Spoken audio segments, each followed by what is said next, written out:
Gente, quando nós olhamos para Gênesis 3, versículo 15, logo no comecinho de Gênesis, a Bíblia diz que após o pecado de Adão e Eva, e justamente pelo fato da serpente ter tentado, Deus inicia uma guerra.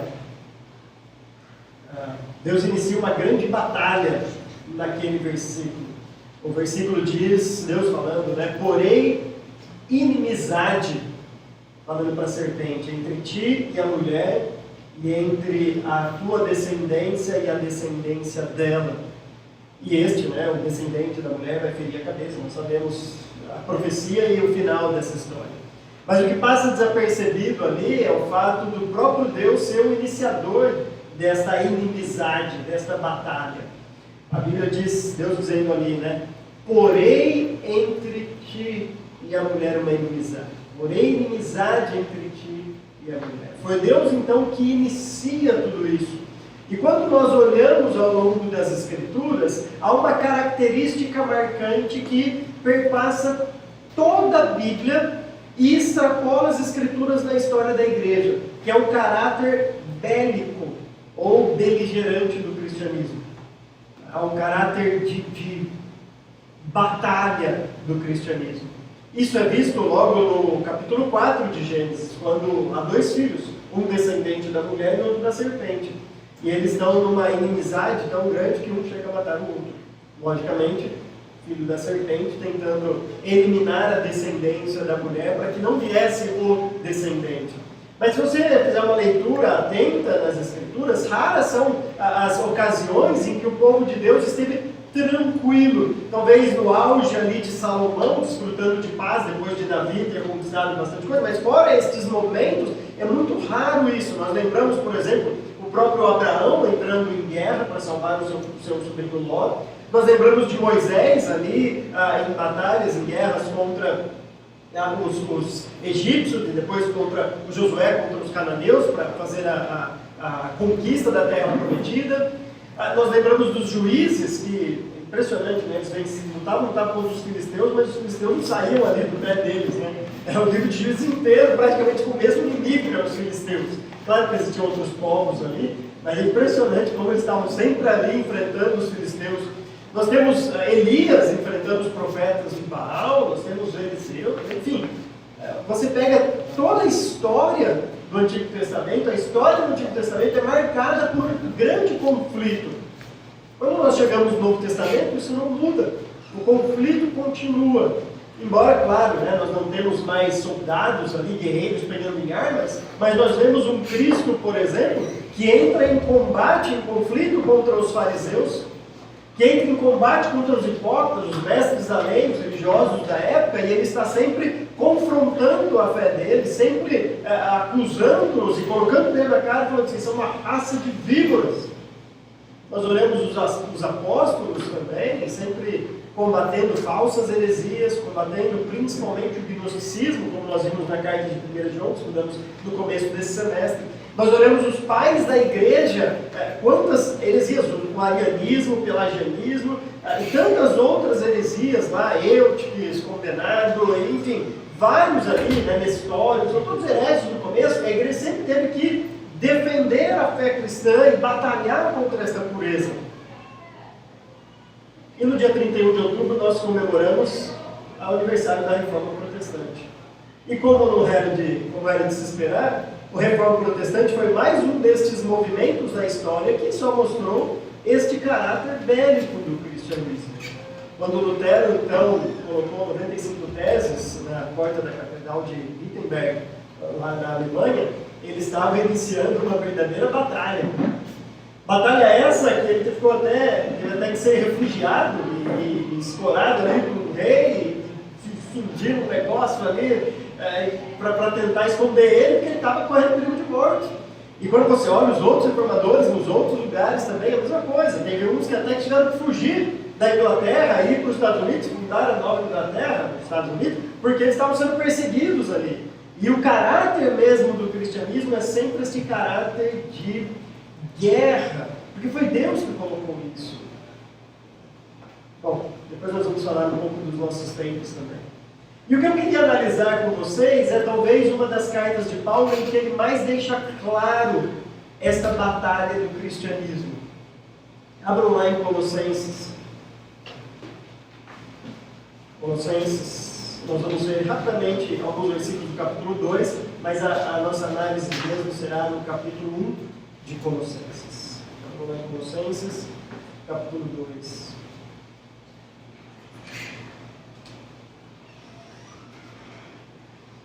De fato, a reforma protestante foi um movimento bélico, de guerra, de enfrentamento de heresias, as heresias católicas, como a compra e venda de cargos religiosos, né, que é chamado de simonia, contra as indulgências, que era a compra de um lugarzinho no céu, se você ajudasse ali na construção da catedral, a São Pedro é tão grande, né, um monumento, aquele negócio, e tudo isso gerou aquela revolta de Lutero. Aliás, se vocês, alguns aqui talvez lembrem, né, mas da reforma passada, no ano passado, 31 de outubro do ano passado, ou no caso de 31 de outubro, né, mas eu li inclusive alguns das teses de Lutero, das 95, que ele questionava exatamente isso, né, esse dinheiro todo que estava indo para a construção, e todas as indulgências, e tudo, a salvação pelas obras, enfim, tudo aquilo que o catolicismo pregava e continua pregando até os dias de hoje. Mas, num culto, a gente não vai pregar sobre reforma, porque o culto não foi feito para isso. O culto foi feito para a gente ouvir Deus falando com a gente por meio da Bíblia. E é por isso que nós escolhemos um texto que exatamente ilustra esse mesmo momento que a reforma está passando, e que, na verdade, nada mais é do que contribui para entender toda essa ideia bélica do cristianismo. Colossenses capítulo 2, versículo 6, olha o que Paulo está dizendo. Portanto, assim como vocês receberam Cristo Jesus, o Senhor, continue a viver nele, enraizados e edificados nele, firmados na fé como foram ensinados, transbordando de gratidão. Tenham cuidado para que ninguém os escravize a filosofias vãs e enganosas que se fundamentam nas tradições humanas e nos princípios elementares deste mundo e não em Cristo.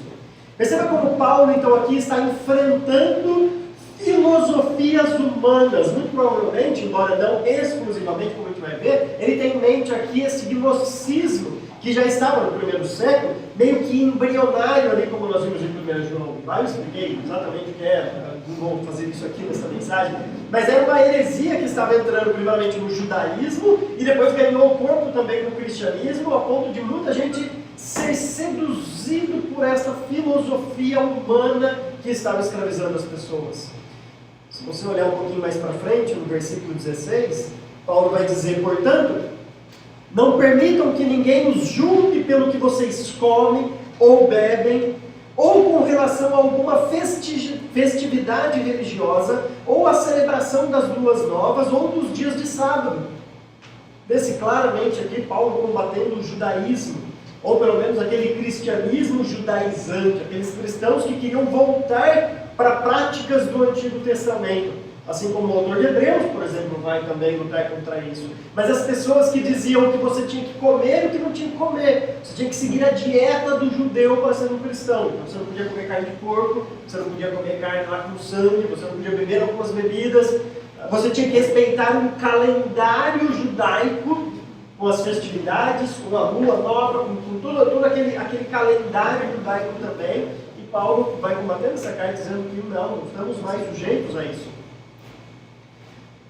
Se você olhar no versículo 18, Paulo vai dizer, não permitam que ninguém que tenha prazer numa falsa humildade e na adoração de anjos os impeça de alcançar o prêmio.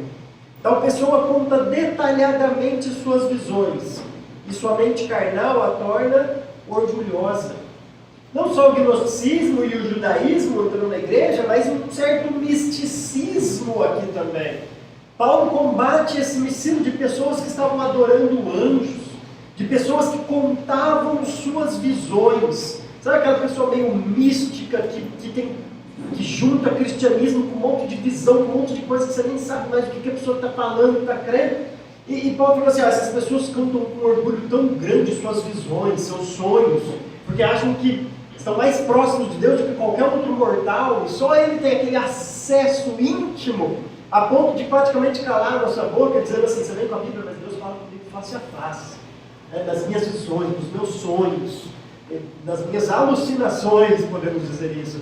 E Paulo falando, não permitam que esse pessoal aí escravize vocês também, dessa falsa humildade. Aí eles vão impedir vocês de alcançar o prêmio. E no versículo 20, Paulo diz, já que vocês morreram com Cristo para os princípios elementares deste mundo, por que, como se ainda pertencessem a Ele, vocês se submetem a regras, não manuseiem, não prove, não toque? Todas essas coisas estão destinadas a perecer pelo uso, pois se baseiam em mandamentos e ensinos humanos.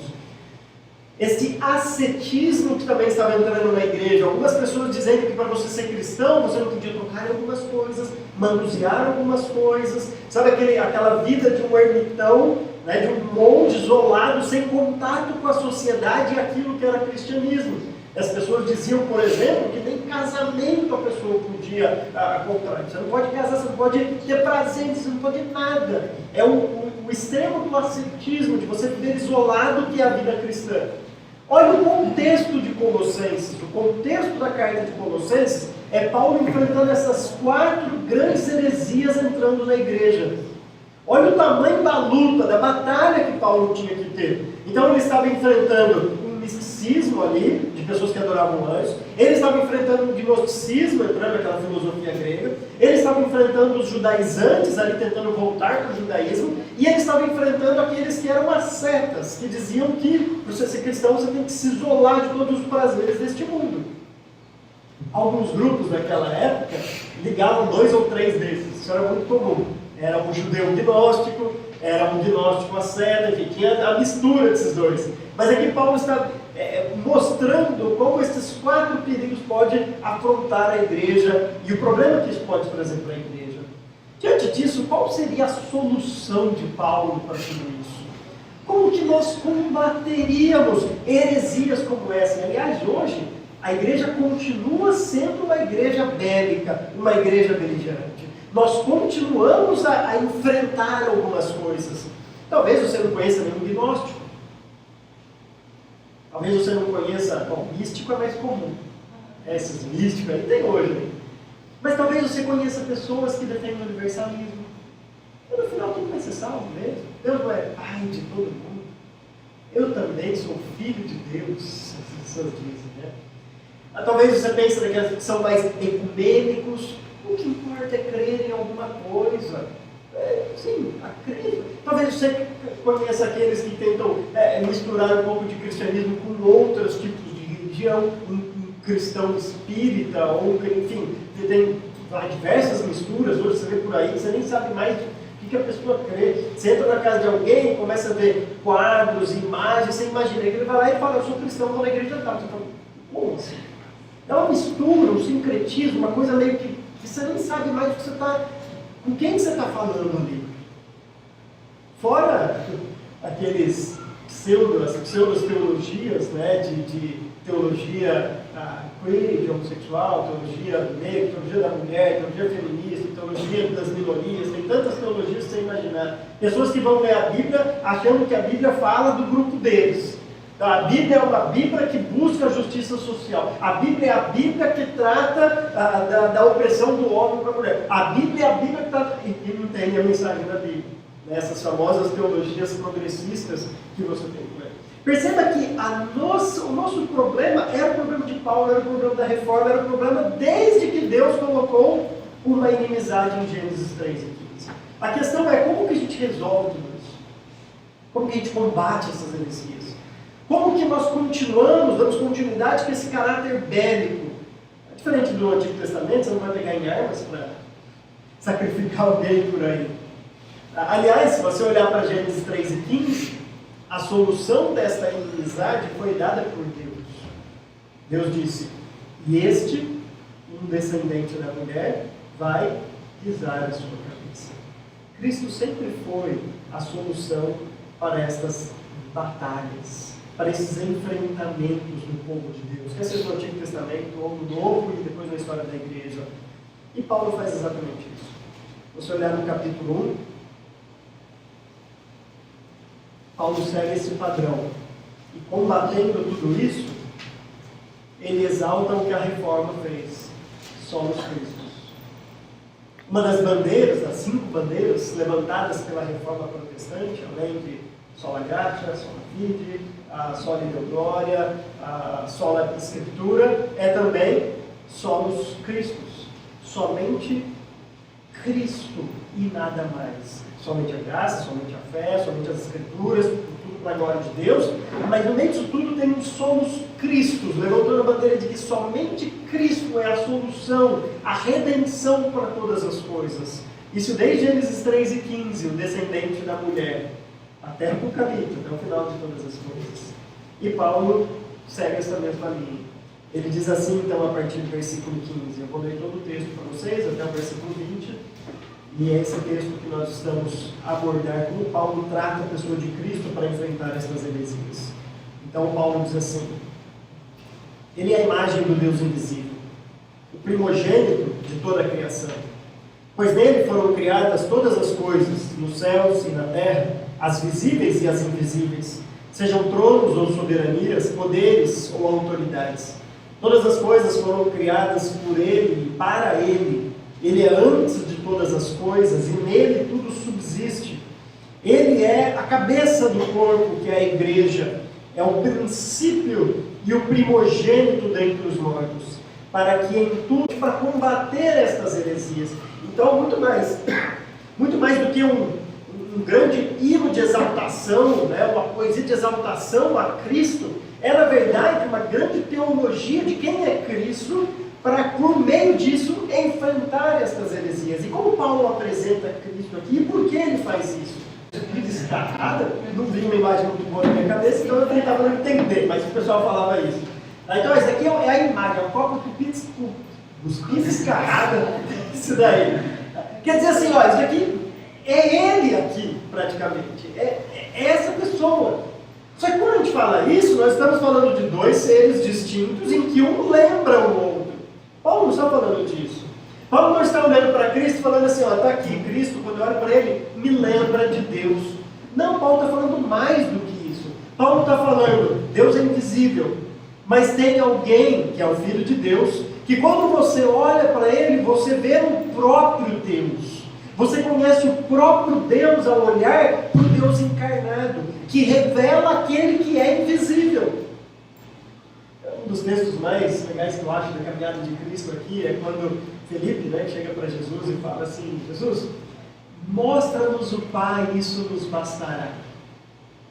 Lembra a música? Mostra-nos o Pai. E aí, não sei se vou ler essa música. E aí Jesus fala para ele assim, faz 3 anos que você está comigo e você ainda não viu o Pai? Não é interessante? Você está me olhando aqui por 3 anos e ainda não viu o Pai? Ou seja, ao me olhar, espera-se que você veja o Pai. Eu sou a imagem de Deus. Eu que revelo quem é Deus. Porque Jesus é o próprio Deus. Então a primeira característica, a primeira arma que Paulo apresenta aqui é o fato de que Cristo ele é Deus, a divindade dele. E ele é o Deus que se revela. De maneira que nós aprendemos sobre Deus quando conhecemos Cristo. Lembra? Aquelas pessoas que tinham, os místicos, né, que tinham as visões, que diziam, não, Deus me fala por meio de sonhos, Deus me revela algumas coisas, Deus não sei o que, Deus... Eu conheci uma pessoa que falava que Deus falava tocando nele, assim, que fazia toques assim, e Deus falava com ele por meio de toque. Tipo um código Morse no braço dele, assim, praticamente. Sabe esse negócio? Aí a gente lembra de Hebreus. O autor de Hebreus vai dizer assim que outrora Deus falou por meio dos profetas, tá? Mas hoje nos fala por meio do Filho. É o Filho que revela quem é Deus, que torna Deus conhecido. Então, se você quiser conhecer sobre Deus, conheça sobre o Filho, aprenda sobre o Filho, porque aprendendo sobre o Filho, você também aprenderá automaticamente sobre quem é Deus, porque ele é a revelação da Trindade, do ser de Deus. Cristo é, então, a imagem do Deus invisível. Ele é o único que revela, de fato, a vontade suprema do Pai. Claro que nós temos vários textos nas Escrituras, até antes de Cristo nascer, e aí você pensa assim, bom, mas tem textos ali que não falam sobre Cristo diretamente, mas que mesmo assim revelam a vontade de Deus. E isso é verdade. Por outro lado, o próprio Cristo, no caminho de Emaús, quando estavam aqueles dois discípulos desanimados, tristes, porque não sabiam das últimas novidades, o fato de Cristo ter ressuscitado, então eles estavam tristes pela morte de Cristo.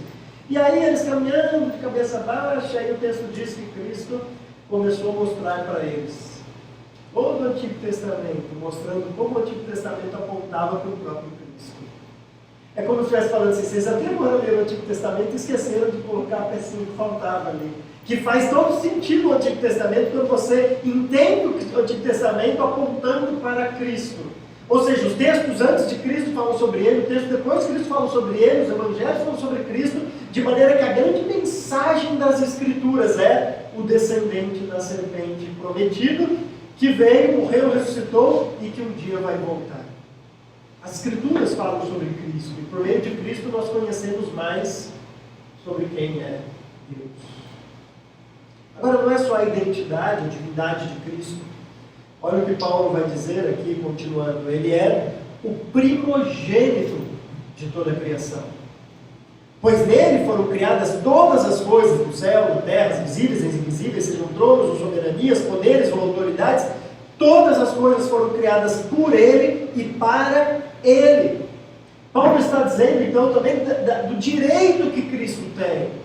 Esse termo primogênito gerou uma certa disputa também na história da igreja, porque muita gente pensava, como Ário, que era um dos começos do século XX, ele tem o direito de um primogênito. Paulo está dizendo, Jesus Cristo, ele é Deus, ele é a imagem de Deus, ele que revela o Deus perfeito, e ele tem o direito de divindade. Ele é o primogênito de toda a criação. Ou seja, ele tem direito sobre tudo o que está aqui. Por quê? Pronto, o versículo 16 vai explicar. Pois nele foram criadas todas as coisas. Olha, se não fosse Cristo, nada existiria. Então nada mais justo do que tudo sem dele. Que é o que o texto vai dizer. Lá no finalzinho, todas as coisas foram criadas por ele e para ele. Ele, de fato, é Senhor e dono sobre todas as coisas. Paulo vai dizer que tanto as que estão nos céus como na terra, as visíveis e as invisíveis, sejam tronos ou soberanias, poderes ou autoridades.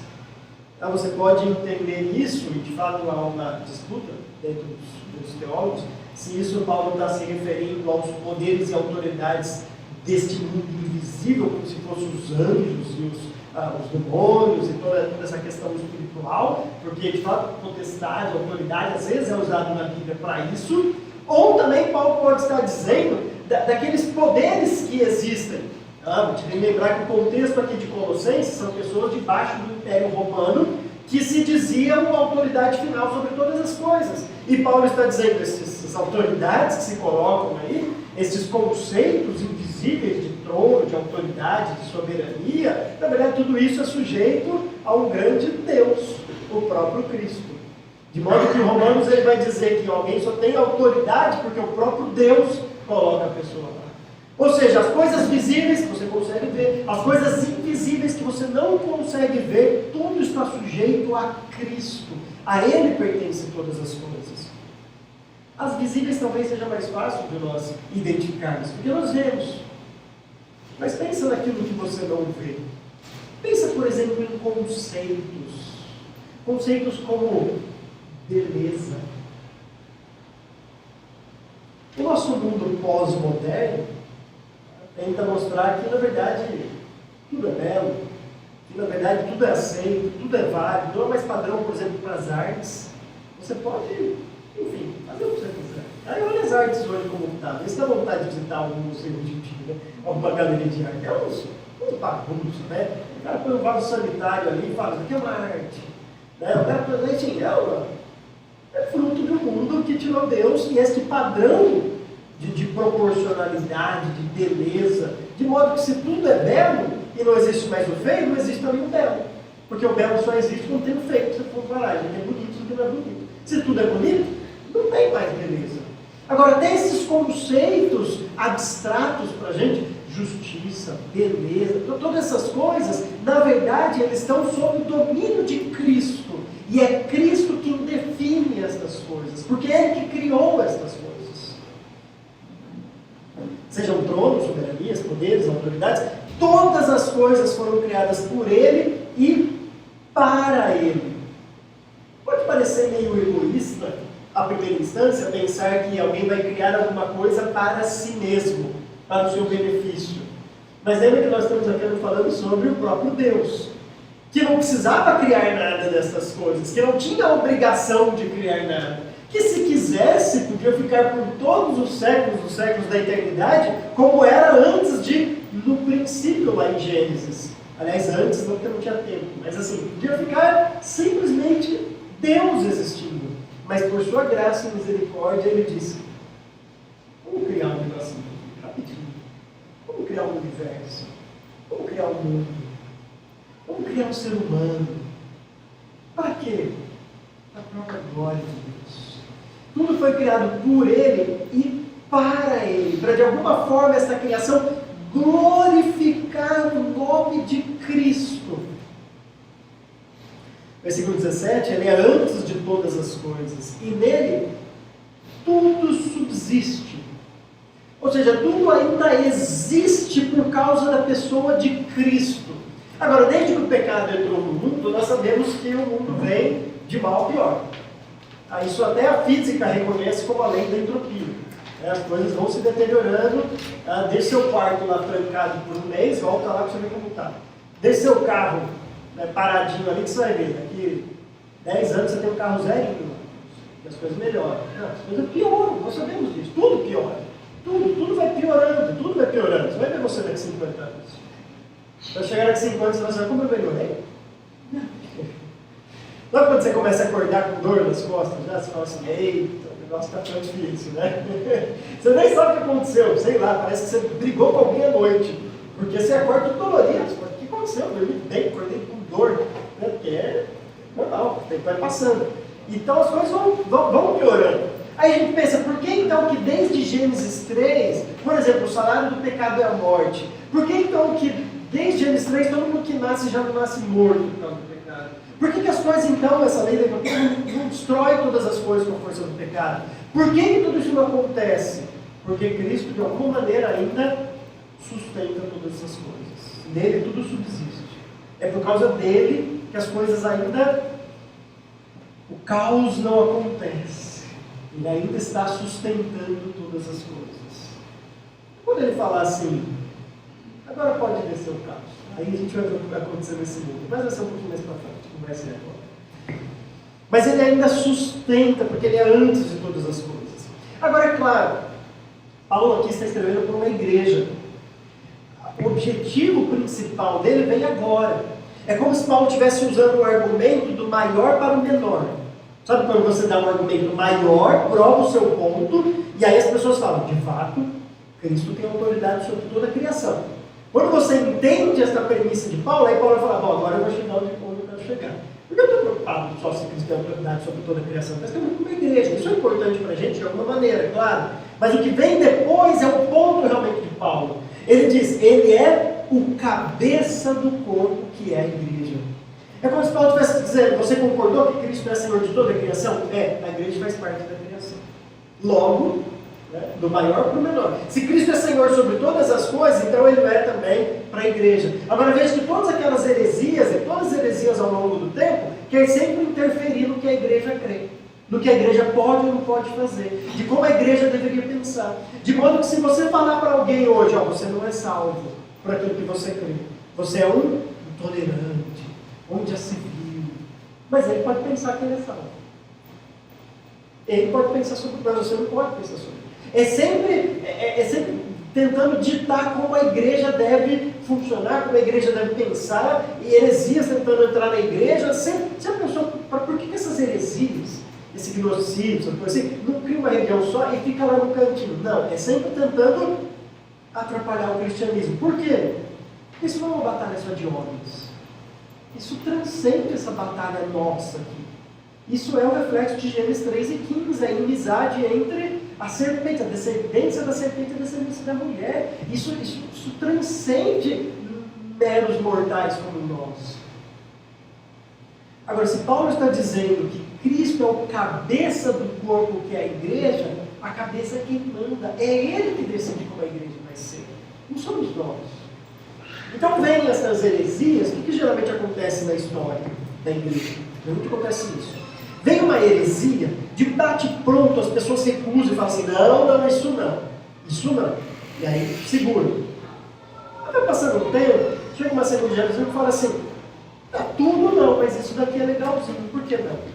Aí vem uma terceira geração que fala assim, de fato isso daqui é legalzinho, mas por que só mais isso daqui não? E quando passa umas 5, 6 gerações, olha para aquele grupo como que está. Você nem pode mais chamar de igreja. Houve um movimento na história da igreja, um desses movimentos bélicos, que era o movimento dos fundamentalistas. A palavra hoje é quase um palavrão, mas como é que você é um fundamentalista, você sai e vai ficar te xingando. Mas essa palavra era um movimento que aconteceu nos Estados Unidos, principalmente na faculdade de Princeton, lá no Brasil de Princeton, que era um movimento que estava combatendo o liberalismo. O que o liberalismo falava? A escritura é inspirada por Deus, você vai acreditar num negócio desse, que existem milagres, tudo tem que ser entendido racionalmente. Você pode entender racionalmente, tudo bem, você não pode ter entendido racionalmente, é um mito. É uma coisa criada. E esse movimento fundamentalista falou assim, não, nós continuamos defendendo os fundamentos da fé cristã. Essa era uma revista chamada Os Fundamentos, por isso foram conhecidos como fundamentalistas, e os fundamentos. Cristo, a criação aconteceu, Cristo realmente nasceu de uma virgem, Cristo morreu, ressuscitou, Cristo vai voltar, as escrituras são palavra de Deus, inspirada, inerrante, infalível, nós continuamos a defender isso. Isso é um movimento fundamentalista. Mas um grupo ou outro gostou dessas coisas. Falou assim, pô, isso é legal, isso é interessante. Por que eu não posso crer só nisso daqui?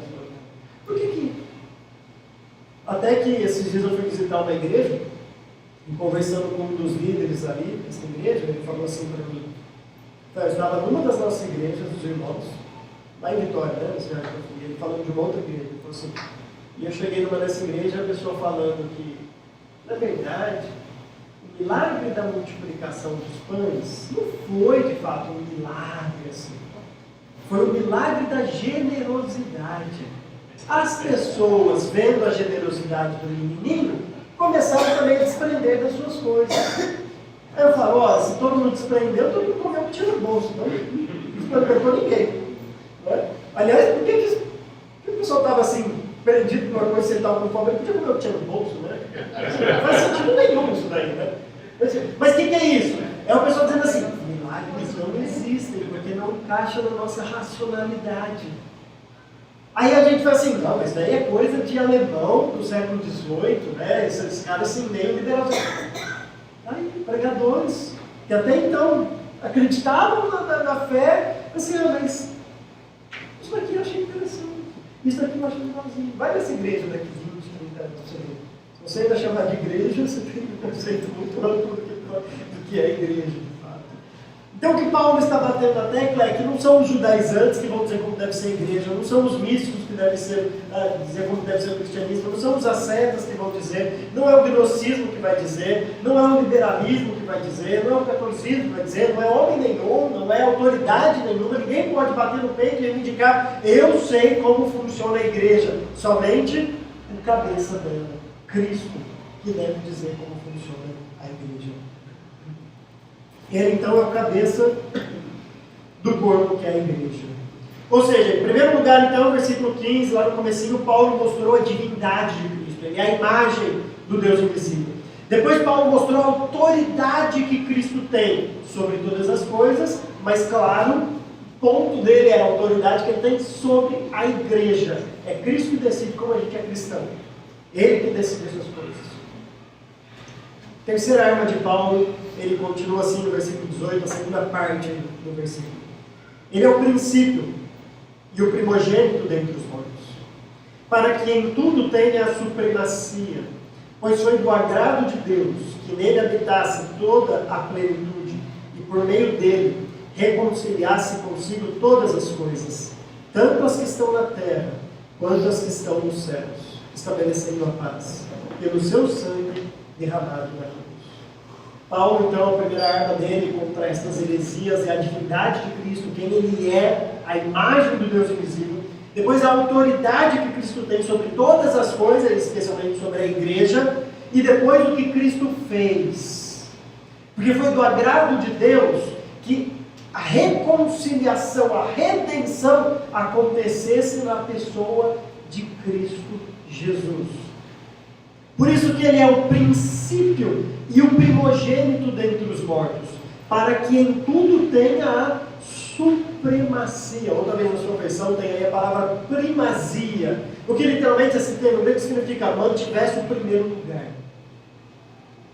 Deus estabeleceu um plano para que Cristo continuasse no lugar onde ele sempre esteve e sempre vai estar. Ou seja, o plano de Deus nada mais é do que seguir a sequência lógica de todas as coisas. Cristo sempre teve a primazia ou a supremacia, Cristo continuará tendo e sempre vai ter a primazia, a supremacia sobre todas as coisas. E esse plano que Deus estabeleceu, dele ser o princípio e o primogênito daqueles que dormem, é para continuar esse plano. Não é que isso fez com que Cristo tivesse a primazia e fosse agora a supremo sobre todas as coisas. Ele continuou sendo e tendo a primazia sobre todas as coisas. Pois foi do agrado de Deus que nele habitasse toda a plenitude. E por meio dele, e só por meio dele, reconciliasse consigo todas as coisas, tanto as que estão na terra, quanto as que estão nos céus. Você fica incomodado com o jeito que o mundo está? Você fica incomodado com essas coisas? Bom, você não está incomodado, você não vê notícia, né? Ou não vê nada, vive numa montanha, se isolado. Mas se a gente está vendo o que está acontecendo, a gente se incomoda com várias coisas que estão acontecendo. É um cristianismo meia boca vivido por aí, são pessoas querendo dizer que de fato Cristo veio fazer na terra, sendo que nunca abriram a Bíblia na vida. São pessoas aí dizendo que você pode falar o que você não pode falar, que você pode pensar o que você não pode falar, e se você não pensar o que eles querem que você pense, você perde o trabalho. Pode até ter jogador de vôlei, mas você perde do mesmo jeito, né? Não dá nada. Sim, é uma bagunça, inversão de valores, enfim, tanta coisa acontecendo de errado. Aí você pensa, como que a gente pode fazer justiça diante de tudo isso? Quem pode solucionar todos esses problemas? Como que a gente vence essa batalha? Paulo está dizendo, por meio dele, reconciliasse consigo todas as coisas. Veja, nós estamos acostumados a pensar que Cristo é aquele que nos reconcilia com Deus, que faz a redenção nossa, que perdoa os nossos pecados e nos religa ao Pai, que é o significado de religião, né? Religar ao Pai. Isso é verdade. Cristo te salva do seu pecado, te religando ao Pai, tirando desse estado de inimizade, de ira, e Deus não te olha mais com ira, mas agora estabelece a paz entre Deus e você. Nem por isso. Eu não quero que Deus seja inimigo de Deus. Amém por isso. Agora a gente imagina que a obra de Cristo é só sobre mim. É só sobre a igreja, é só sobre a gente. Mas Paulo já estabeleceu o maior, ele é Senhor sobre todas as coisas, para dizer que ele é Senhor sobre a igreja. E agora ele volta para o maior. Se Cristo é Senhor de todas as coisas, é Ele que vai dar um jeito em todas as coisas. Ele vai reconciliar tudo, Ele vai colocar ordem nessa bagunça toda aqui. É Ele a solução para tudo. Ele não é a solução para o pecado, e para todo o restante a gente pode pensar em outro tipo de solução. Cristo continua sendo o solucionador de tudo que está errado neste mundo. É Ele que vai reconciliar consigo todas as coisas, tanto as que estão no céu, como as que estão na terra. E é Ele que vai, olha a continuação do texto, estabelecer a paz pelo seu sangue derramado na cruz. Já pensou em ver um mundo de paz? Vai ser bom? Vai ser bom quando isso acontecer. Mas a solução para os nossos problemas bélicos, as nossas guerras aqui neste mundo, continua sendo a pessoa de Cristo Jesus. É Ele que vai solucionar todas as coisas, e não nós. Não é as nossas ideias, não é os nossos planos, não é o que nós fazemos, mas somos Cristo que vai dar um jeito disso aqui e vai estabelecer a paz de uma vez por todas. Deixa eu terminar usando uma última ilustração e aplicação do livro. Nós sabemos que estamos numa batalha. Gênesis 13:15 pré-anunciou isso, Deus colocou uma inimizade, e isso perpassa até Apocalipse, onde vai acontecer a última batalha. A última batalha não é a que a gente está vivendo. Isso são as que a nossa geração enfrenta. Nossa geração enfrenta coisas que talvez a Reforma Protestante não enfrentou. A Reforma Protestante não tinha progressista, evangélico, não tinha essas coisas lá. A gente tem. Não tinha o evangelho das minorias, isso não tinha. Tinha as lutas deles. Que as lutas deles não eram as lutas também, quando tinha 1000 depois de Cristo, 500 depois de Cristo, de todos aqueles movimentos. As lutas mudam, mas a luta em si continua sempre. Continua sempre. Nós sabemos que estamos em guerra. Agora, duas maneiras de você encarar essa batalha. Há aqueles que jogam igual os técnicos retranqueiros de futebol, a escola dos gaúchos. Sabe a escola do gaúcho, que Tite, começou com o Felipão, né? O Tite, o pessoal aí que é o Muricy, é assim, vamos segurar o que der aqui, se der sorte a gente faz um golzinho e ganha o jogo, né? Vamos segurar aqui, vamos jogar na defesa, o empate é nosso, basicamente isso. Então tem aqueles que ficam assim, ó, vou ficar na linha, se alguém vier para cima de mim, mas também se não vier, eu vou ficar aqui na minha, morro aqui no meu cantinho, me deixa tranquilinho, né?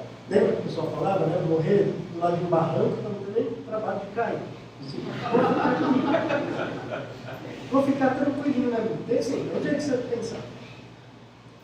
Ou tem aqueles técnicos que vão para frente. Né? Falam assim, não, se estiver fazendo um gol, a gente vai atrás do segundo, vai atrás do terceiro. E a gente joga no ataque.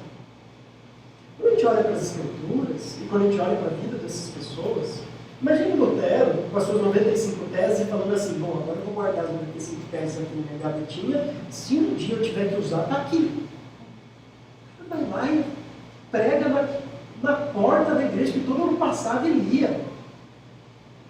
Pensa que é ousadia ele fazer isso daí. Quando você olha para as escrituras, o que a Bíblia diz é que as portas do inferno não prevalecerão sobre a igreja.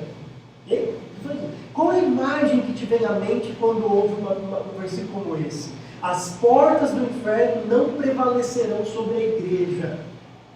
As portas do inferno significa que a gente está indo ao encontro lá. Não está acontecendo a bagunça. A igreja é ativa nesse processo. Não fica na retranca esperando se acontecer alguma coisa comigo. Você não fica aqui quietinho na minha, não precisa nem saber dos outros que eu sou crente. Deixa eu quietinho na minha, eu fico tranquilinho aqui. Não, as portas do inferno não prevalecer significa que é o exército que está atacando, avançando em prol de uma cidade fortificada. Já viu o Senhor dos Anéis? Você tem que assistir para entender metade das minhas ilustrações. Você não vai entender as ilustrações. O final do terceiro filme, mas não o final do terceiro livro, então você tem que ler o livro, porque depois do filme tem mais uma penca de coisa no livro lá que o filme decide cortar e pronto, né? Porque é bonito acabar com aquela batalha. Então eles tiraram isso por contar, enfim, mas no final do filme, você tem uma cena que ilustra isso muito interessante. O exército todo, bem, assim, né? Os hobbits, os elfos, os anões, que está todo mundo de frente para a torre, lá para o olho, tudo bem, para a cidade, pensando assim, é um exército lá dentro de Morte, quando aquela porta abre, você fala assim, uns, sei lá, uns 300 ali, uns 200, você fala assim, gente, esse cara não vão ter chance, não vão ter chance. Mas olha a audácia deles, de chegar e ir até a porta, ali, o portão da cidade, lá e quando abre aquilo é uma multidão, você fala assim, em 2 segundos eles vão ser exterminados. Mas não estão nem aí, eles estão lá na porta. Eles estão lá na porta. E curiosamente, eles não estão sabendo o que está acontecendo lá na montanha. Mas lá na montanha da perdição, o Bilbo está o Frodo está naquela guerra com o Gollum para destruir o anel, o anel. E com a guerra consigo mesmo, quando ele fica tentado a não pegar o anel, né? A não soltar o anel. E aí, naquela briga toda, o anel cai ali.